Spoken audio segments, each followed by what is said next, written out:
Hey, what's up guys, Matt here. Today I'll be reviewing the Las Vegas Sands 747 SP by Inflight in a 1 to 200 scale. Please check the description in case you missed anything throughout this video.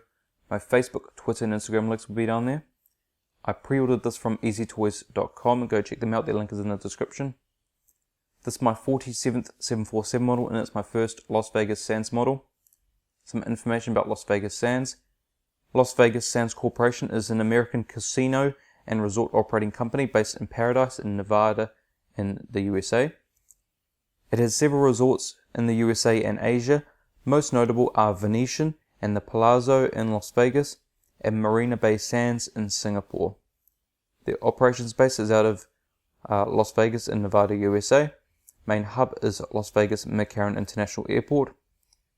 Their fleet as of the 20th of August 2016 consists of 18 aircraft, 1 A340-500, 2 737-300s, 2 737-700 BBJs, 2 747 SPs, 1 767-300, 1 Gulfstream 3, 7 Gulfstream 4s, 1 Gulfstream 5, and 1 Hawker 800 XP.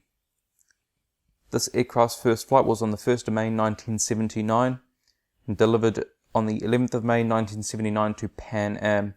It joined United Airlines, Tajik Air, Brunei Government and Bahrain Royal Flight before it was taken up by Sands on the 30th of May 2008. The Airbus engine designation code for this aircraft is 21 as it was originally a Pan Am order. Alright, let's take a look around the box here. There's a picture of the aircraft, Sands 747 SP, Boeing license and Inflight logo. On the back of the box,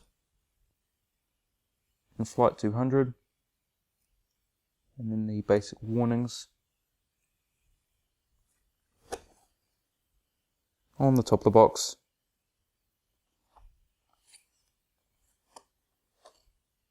and on the bottom.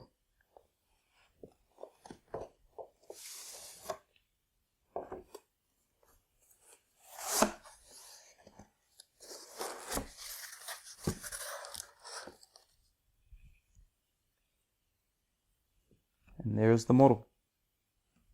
Alright guys, the model is now out of the box. And we will start at the cockpit windows on the port side. Alright, so there we have the cockpit windows, window wipers, also some pitot tubes and static ports.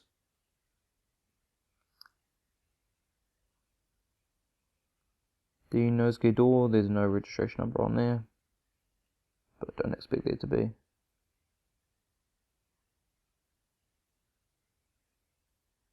Alright, got that nice livery. Would have been cool to see the titles of the company, but obviously it's just more of a luxury private aircraft, so these things you don't expect as much with an actual airline. The inboard landing lights.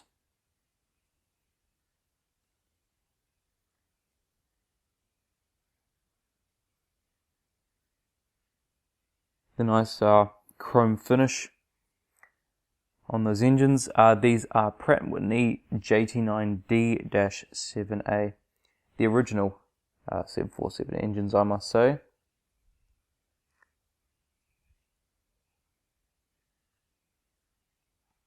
I don't mean the original series, just the type, the JT9Ds.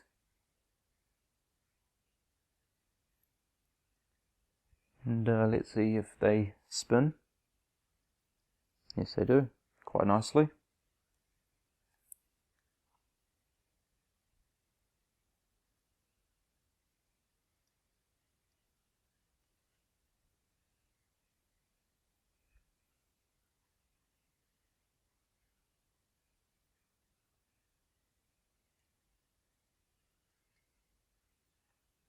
Alright, so it looks like they're probably all going to spin. Oh, okay, maybe not. Okay, there we go. It's just a little jammed to start off with. but it's all good now.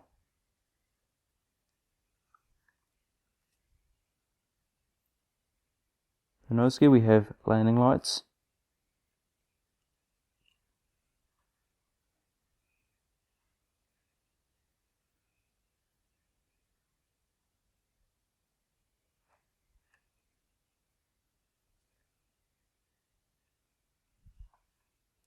It's the other engine.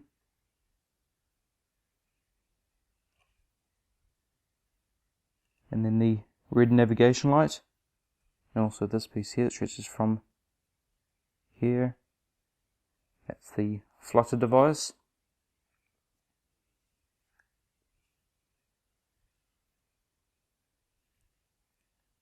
If you don't know already about the flutter device, it's just there to stop wing flutter when it's at cruising altitude, because the early 747s had that issue, so that was there to prevent it. Registration number VQ-BMS, or Victor Quebec Bravo Mike Sierra. And then the tail. I like how it just flows right from the nose to the tail. The very nice livery.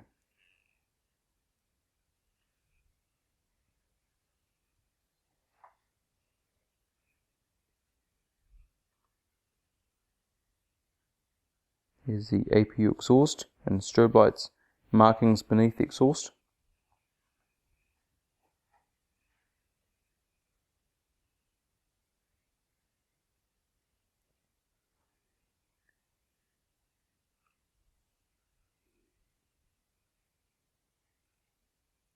Alright, now the cockpit windows on the starboard side.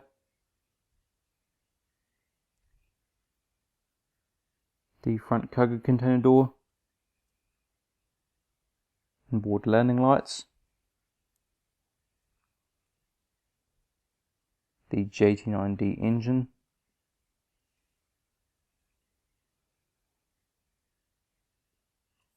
And then the green navigation light on the wingtip and the flutter device.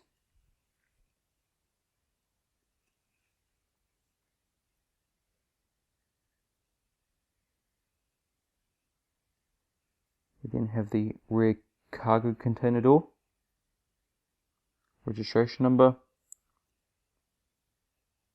and then the tail.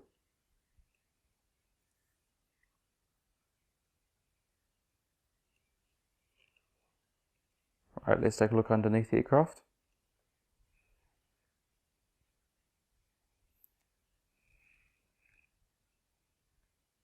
So we have the nose gear, there's an antenna, another antenna, some NACA ducts, Inflight 200 logo, anti-collision light, hole for the stand, main gears, gear doors. Underneath the wing, flaps, slats, ailerons. There's a good look at the flutter device. Underneath the engines. Same on this side, but with the registration number.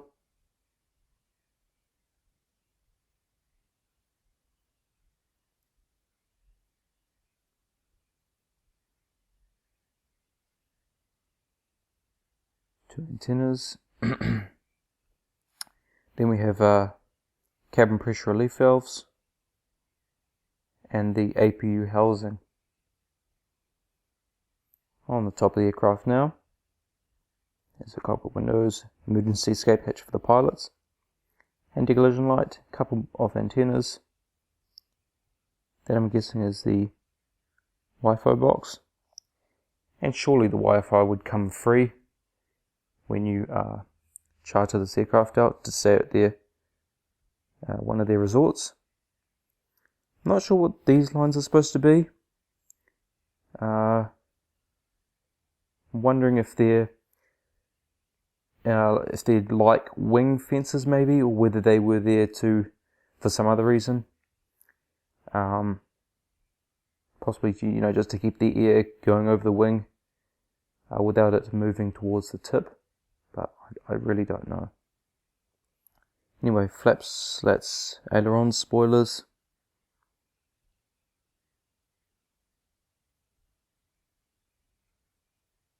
Same on the side.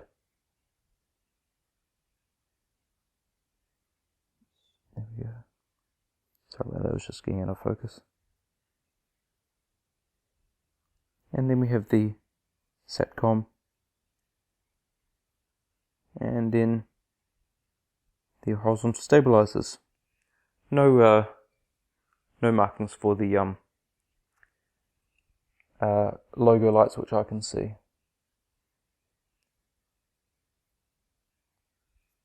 Alright. I have no seating configuration for this, and I doubt there'd be a specific one due to the type of aircraft it is, not being a 747 SP, being the fact that it's a private aircraft. And it wouldn't have your typical configuration either. It'd be more of a, let's say, Etihad's residence layout. By the way, I forgot to show you this. This is the card, obviously, that you get with all, or most, if not all, in-flight models.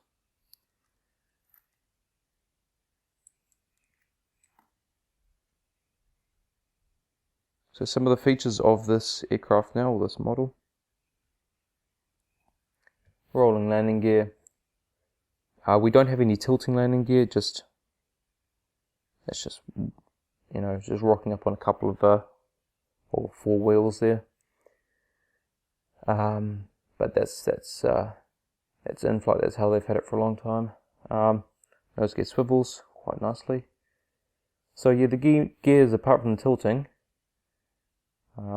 which is normal, operates very well, as expected with an in-flight model. And now onto the stand. We have a slightly new design on the stand. So we have the metal base and the plaque, SANS 747 SP1-200 scale. You know, the wooden looking metal base. And they've changed up the piece that fits into the model itself, more like JC Wings and Gemini Jets, padding on top of the stand. Because they used to have, it was just it sort of used to be like a curve, and then it would go straight up, and then that piece would go into the model. There'd be no padding, it'd just be sort of like more like a stick. This is flat piece of aluminium alloy. But what they've done, instead of having the hollow base, because it's metal, so it's going to be quite sturdy, they've made it solid, but you can't access the screw for this piece. That's fine, because it's going to stay there. It's going to sit in position, unless somehow the screw gets sheared off, which it wouldn't. Padding on there, so obviously you're not going to scratch the surface you put the stand on, which is an added bonus considering it's a metal stand. So I think Inflight are definitely improving their stands. A big contender for JC Wings and Gemini Jets. This was already coming off when it was in the box, just the blue film which you get. Usually what you see with JC Wings and Gemini Jets, they do that type of stuff. And now, after explaining all that, we put the aircraft on the stand. Slight bend in the stand. Hopefully that's not going to be an issue.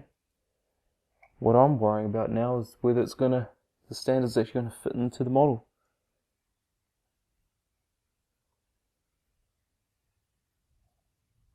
And it's taking off some paint. Not what I wanted. So, I'll probably find some paint that's very similar, but that's not what I wanted to see. So even though they've updated the stand, it's not fitting, and now it's just taking off some paint. So, I see what's happened.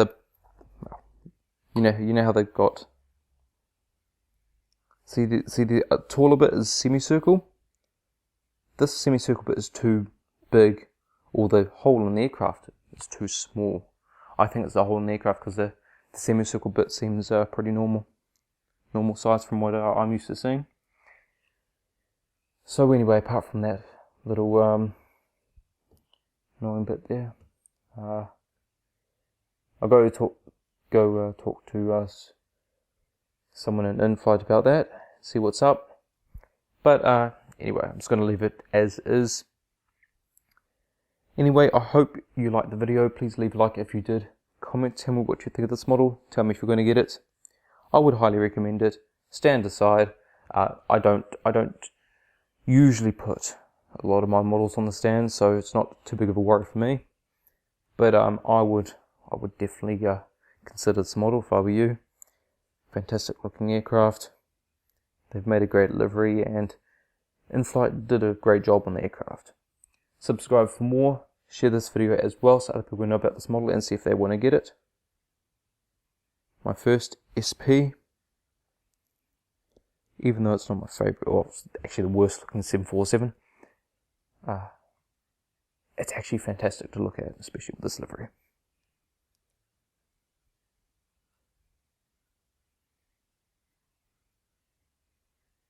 Anyway guys, I hope you have enjoyed, and I'll see you next time.